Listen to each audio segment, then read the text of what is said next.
Mais personne n'a intérêt à ce que l'Afrique se développe trop. But no one is interested in Africa developing too much.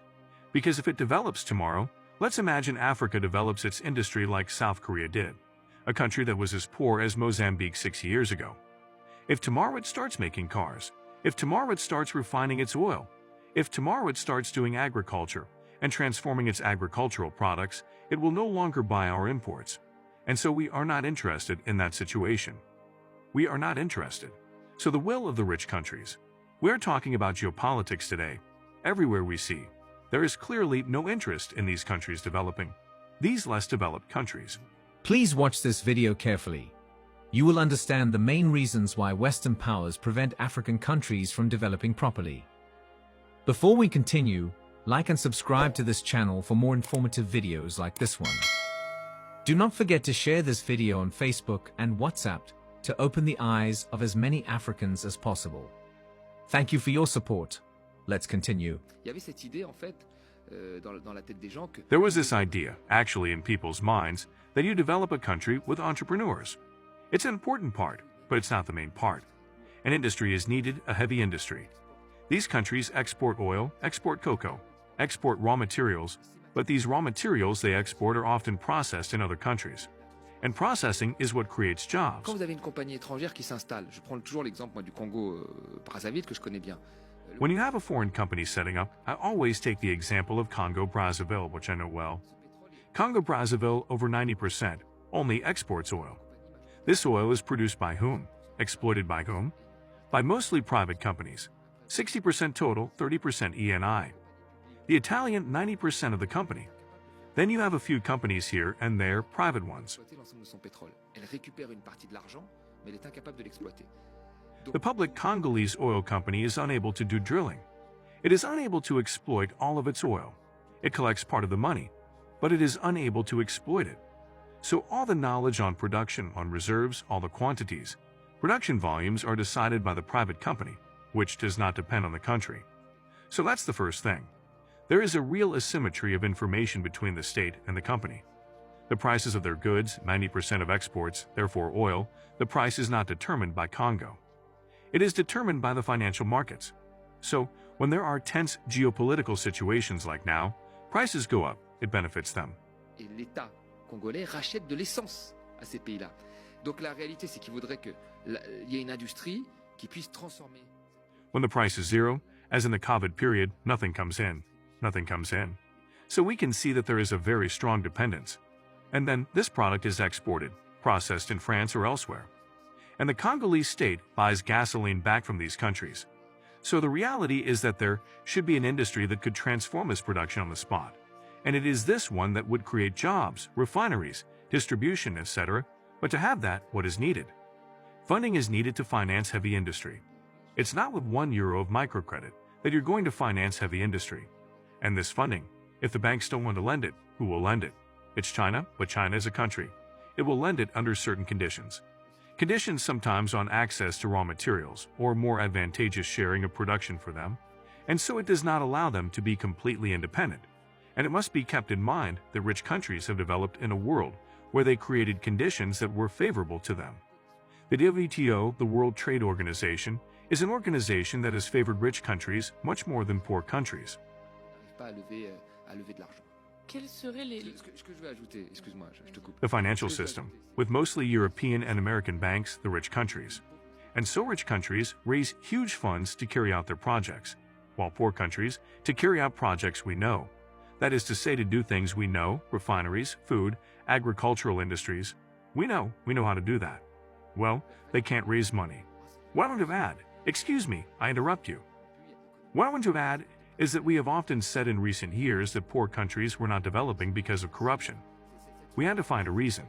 It's corruption, the informal economy. These people are corrupt. There is an informal economy. They do not respect the rules. They are corrupt. Some even went further by saying that they are a bit lazy. It has always been a bit like that. And we found the same kind of debate when there was the sovereign debt crisis in Europe, where we called the southern countries pig. They were called Portugal, Italy, Greece, and Spain. They were called the pig. They were said to be lazy, that they were in the informal, that they were not like the Germans and the French.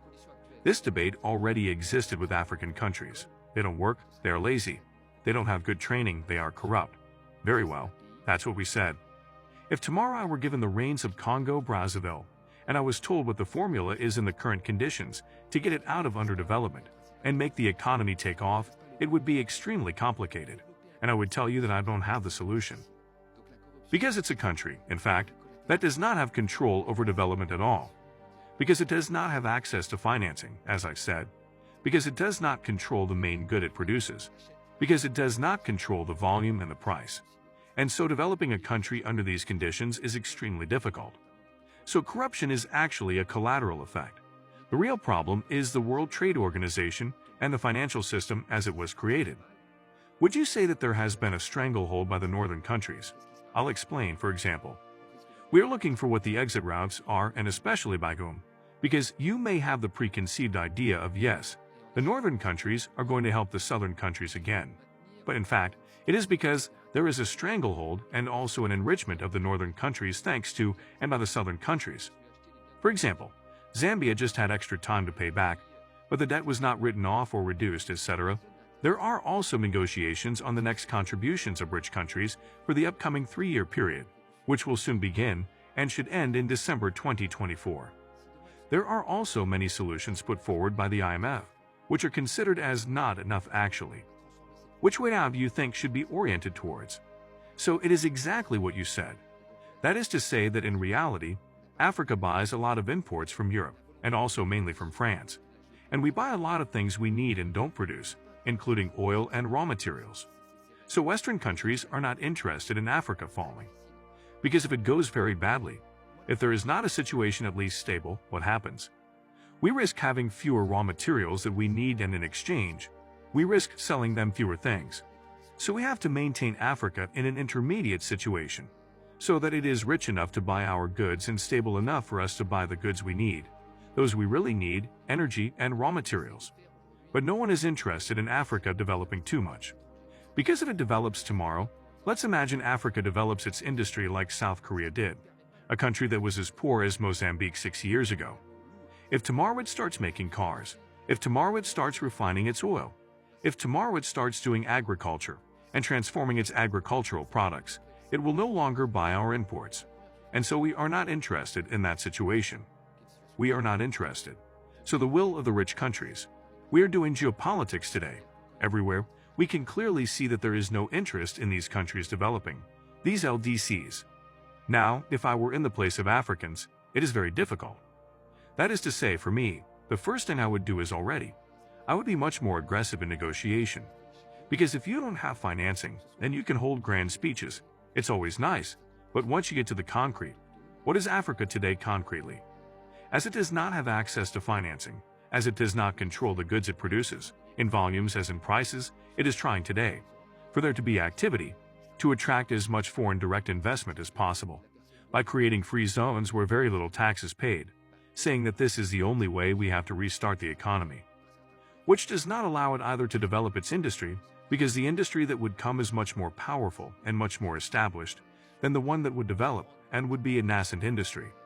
So the first thing I would do in this situation, which is an extremely complicated situation, I would seek to be much more aggressive in the production shares. That is to say, when a foreign company comes, you have to impose things on it.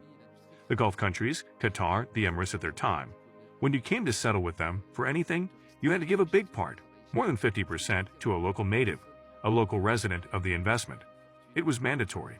The WTO did everything to knock this out, but some countries held firm, except when they really needed it. They make exceptions at the Ministry of Economy. But when they estimate that the person has to give a part, he gives a part to the natives, which trains them. You see, for example, this type of measure could be applied by some African countries. If they applied it, of course, as a whole, it would be better.